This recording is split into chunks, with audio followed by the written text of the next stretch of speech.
To your left, the tree line, that's the eastern edge of the Tiergarten, the former hunting ground of the princes of Brandenburg outside the old city limits, later transformed into a public park. And now this is Berlin's Central Park, and the city center continues on the far side. Lies the area with the Kurfürstendamm, the biggest shopping street of Berlin, and the Memorial Church, ruined in World War II and preserved as a ruin, monument against war. We'll pass it later. And right ahead, the Brandenburg Gate is the most famous symbol of Berlin. It was part of an 18th century city wall that surrounded old Berlin completely, and it's the only gate left of that historic city wall. Dates back to 1791.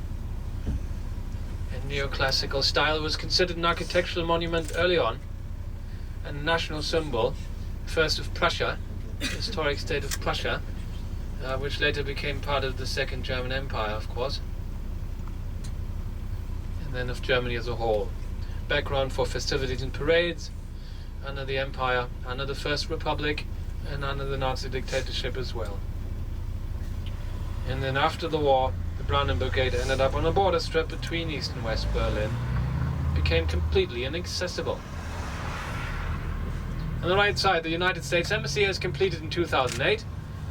Designed by Moore Rubio Dell architects from Santa Monica, California. It's the exact pre-war historic location where the old US Embassy would have stood before.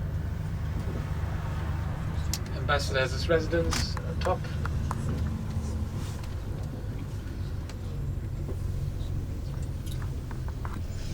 And we're going like the wall went. Oh, we can go, please. We have a green light. Keep on going there. Okay, we had a green light. Yes. On the inside of Brandenburg Gate, you will notice relief scenes from the life of Heracles, the ancient Greek hero, fighting all the various monsters, defeating them all, being Heracles. It's neoclassical style. The architect Karl Gotthard Langhans, who designed the gate, was inspired by the Propylaea of the Acropolis of Athens from the 5th century BCE. It's not an exact copy, but there is some similarity.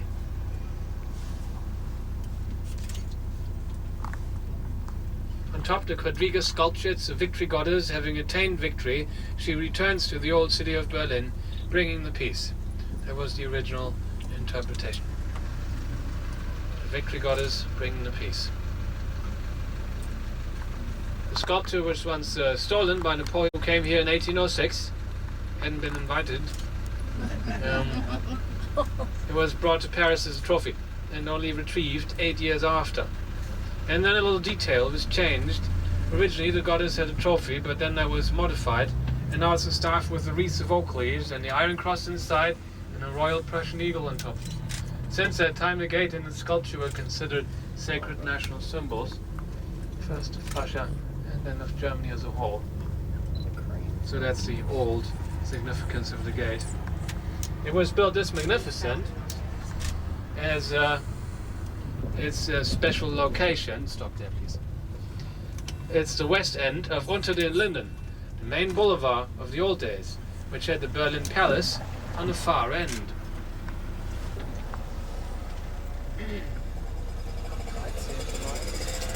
Today is the 11th. Okay, let's wait. Let's stop here. So let's maybe walk through Brandenburg Gate once. Solo en la foto no hay.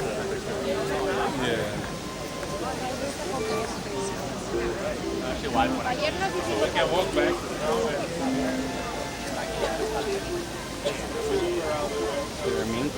I don't know.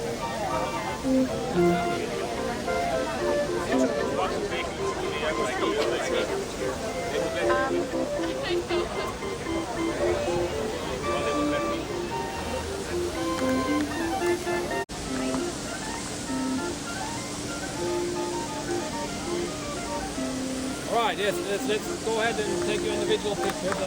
So, ahead the Reichstag building. In a moment we will stop for photos as well. But let's first